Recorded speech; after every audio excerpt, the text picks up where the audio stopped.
ఈ సమయం ప్రియమైన దేవుని సంగమా యేసు ప్రభువు వారు శిలువమాను ఎక్కే సమయం ఆసన్నమైతూ ఉన్నది. దినదినము గడిచిపోతున్నది. దేవుడు యేసు ప్రభువు వారితో మాట్లాడాడు.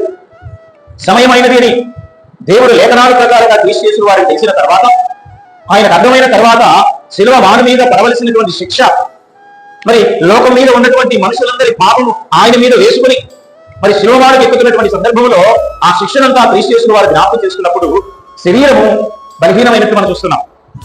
ఆ శరీరం బలహీనమైన సందర్భంలో క్రీస్తు యేసుల వారు శిలువమరణం పొందకపోతే క్రీస్తు యేసుల వారికి తండ్రి కృపాసనలో కూర్చునే అవకాశం కోల్పోతారు. రెండవది, సర్వ మానవాళికి రక్షణ దూరం అయిపోతుంది.